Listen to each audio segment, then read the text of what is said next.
En este video vamos a estudiar la neumostática. Neumostática, entonces, analiza las características de los gases, el comportamiento de los gases en reposo. Repasamos el concepto de fluido que involucra a líquidos y gases. ¿Cuáles son las diferencias y cuáles son las similitudes entre unos y otros? Tanto líquidos como gases definimos que no tienen forma propia. Quiere decir que adaptan su forma a la forma del recipiente donde están contenidos. La primera diferencia aparece cuando analizamos el volumen. Los líquidos tienen un volumen definido, mientras que los gases, como son altamente compresibles, tienden a ocupar todo el volumen del recipiente que los contiene. Por otro lado, son muy poco viscosos, quiere decir que fluyen libremente, mientras que los líquidos son viscosos, algunos más que otros, porque existen fuerzas de rozamiento entre sus moléculas y además son incompresibles. Analizamos cómo está compuesto un metro cúbico de aire. Estas son las proporciones, entonces. La mayor proporción es de nitrógeno, un 78%, oxígeno casi un 21%, argón 0,93%, anhídrido carbónico una porción muy pequeñita porque el anhídrido carbónico es tóxico, un 0,04%, y el resto tiene que ver con partículas en suspensión y vapor de agua que está siempre contenido dentro de la masa de aire. Lo que nos preocupa es la proporción del anhídrido carbónico en este metro cúbico de aire, para que siempre se mantenga en valores bajos. ¿Por qué? ¿Y cómo haríamos entonces para que esta proporción se mantenga en valores bajos? Es muy importante la renovación del aire en los ambientes.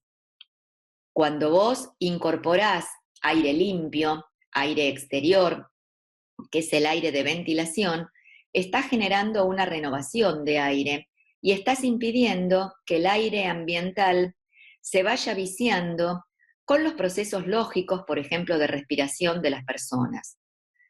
Siempre tenés que cumplir con un mínimo de renovaciones por hora y por persona que nos exige el código, y de esa manera vamos a poder hablar de que este aire contenido en un determinado local es aire limpio.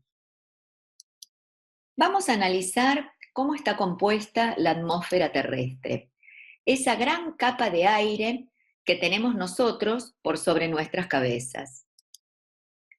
En principio hay una primera capa, que es la más cercana a la superficie terrestre, que se denomina troposfera, donde se generan todos los fenómenos meteorológicos, las nubes, las lluvias, la nieve, todas las precipitaciones y fenómenos se generan en esta primera capa llamada troposfera, que es también donde orbitan los aviones.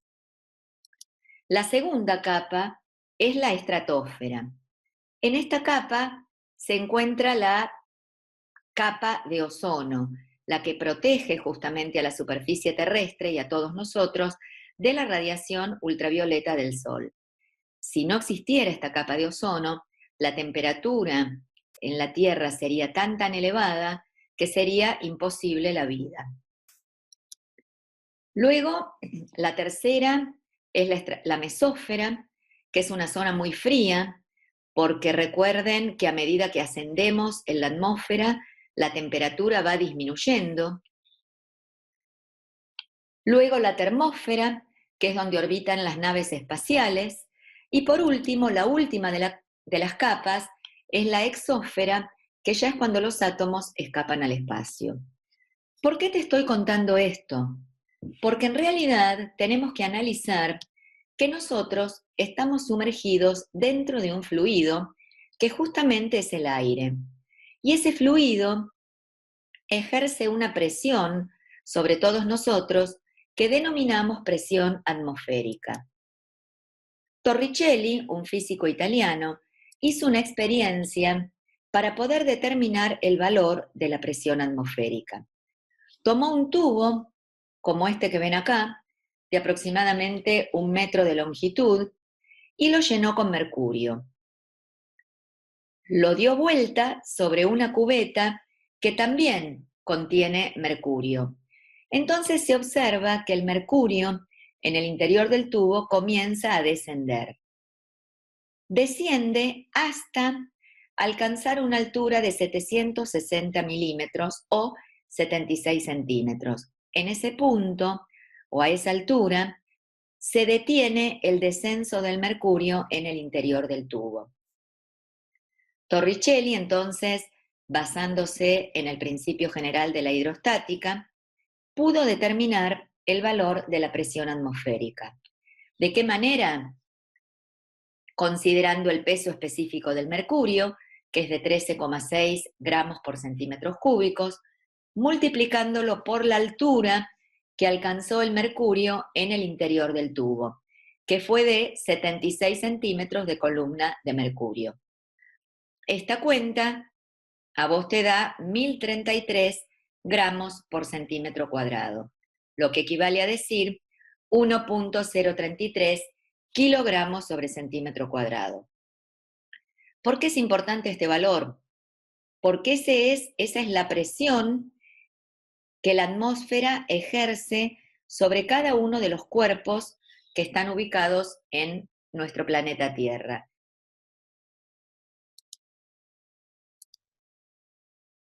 Las leyes que vamos a ver en este capítulo de la neumostática se denominan leyes fundamentales de los gases y siempre relacionan 3 parámetros: volumen, presión y temperatura. La primera de las leyes es la ley de Boyle-Mariotte. La ley de Boyle-Mariotte trabaja con una masa de gas a temperatura constante y define que a temperatura constante el volumen que ocupa una masa de gas es inversamente proporcional a su presión. Esto se ve representado en este gráfico, en donde en cada uno de estos ejes se definen estos dos parámetros: volumen sobre el eje horizontal y presión sobre el eje vertical, y la ley está representada por esta curva que justamente te está contando que a mayor volumen, menor es la presión que soporta esa masa de gas. Quiere decir que la relación entre la presión y el volumen siempre es una constante. Una aplicación directa de esta ley de Boyle-Mariotte es el tanque hidroneumático, en donde vemos que se verifica, además de la ley de Boyle-Mariotte, el principio de Pascal, como ya habíamos mencionado en el capítulo de la hidrostática. Este tanque, recordamos, es un tanque hermético, metálico, que sirve para suministrar agua presurizada, o sea, agua a presión, para determinados servicios, ya sean servicios sanitarios, de incendio o algún proceso industrial. ¿Por qué te estoy explicando que se verifica la ley de Boyle-Mariotte en este tanque hidroneumático? Cuando vos ingresás agua a este tanque hermético, el agua comienza a comprimir esa burbuja de aire que se encuentra alojada en su interior. A mayor presión, menor va a ser el volumen que ocupa esa burbuja de aire. Y eso es justamente lo que dice la ley de Boyle-Mariotte aplicado a los gases, ¿sí? La presión y el volumen son inversamente proporcionales a temperatura constante. Recordamos también el enunciado del principio de Pascal, que ahora lo podemos hacer extensivo a los fluidos, o sea, a líquidos y gases. La presión ejercida sobre la superficie de un fluido se transmite a toda su masa con igual intensidad y en todas direcciones y sentidos. Seguimos con las leyes fundamentales de los gases, leyes de Gay-Lussac. La primera de las leyes dice que a volumen constante, la presión de una masa de gas es directamente proporcional a su temperatura. Y la segunda de las leyes dice que a presión constante, el volumen de una masa de gas es directamente proporcional a su temperatura. Esta entonces es una función lineal. Aumenta uno de los parámetros y aumenta en la misma proporción el otro. Siempre recordá que hay uno de estos tres parámetros que se va a mantener constante y las leyes te van a ir contando cómo se modifican los otros dos. Vemos aplicaciones de todos estos principios en arquitectura. Y esto nos lleva a analizar el comportamiento de estructuras neumáticas o arquitectura neumática.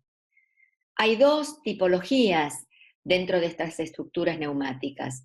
Una es la soportada por aire, que es la más sencilla, que está compuesta, es una estructura, que está compuesta por una membrana que encierra en su interior una burbuja de aire.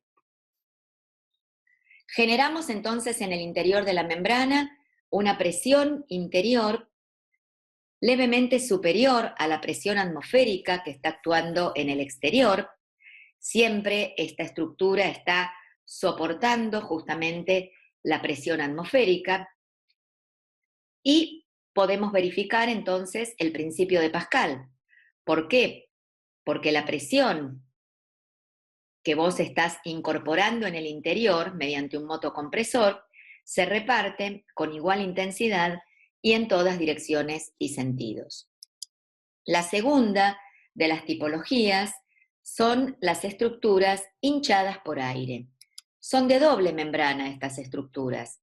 Son dos membranas y en el interior, o en el espacio, mejor dicho, entre estas dos membranas, es donde generamos esa presión interior superior levemente a la presión atmosférica para que la estructura mantenga su forma. Siempre actuando entonces desde el exterior la presión atmosférica y también verificando, igual que en el caso anterior, el principio de Pascal. Estas estructuras neumáticas son estructuras muy livianas, justamente, y que son estructuras transitorias. Ahora vamos a ver algunas imágenes de cómo es su conformación. Son estructuras justamente que pueden conformar espacios de manera transitoria.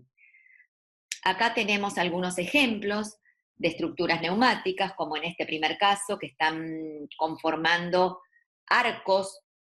Esta es una estructura hinchada por aire. Justamente estos arcos son los que, unidos entre sí, van conformando la estructura neumática. Lo mismo no es cierto que en este caso. En este caso también son arcos que van conformando la estructura. Acá tienen otros dos ejemplos de estructura neumática, y un poco esta imagen la traje para que puedas ver de qué manera es fácil armarla o desarmarla y trasladarla de un lugar a otro. Y esta que estás viendo acá es una estructura también transitoria, conformada por dos arcos, ¿sí? Que son los que contienen ese aire a presión levemente superior a la presión atmosférica en su interior. Bibliografía para que puedas ampliar un poco toda esta temática para el trabajo de investigación.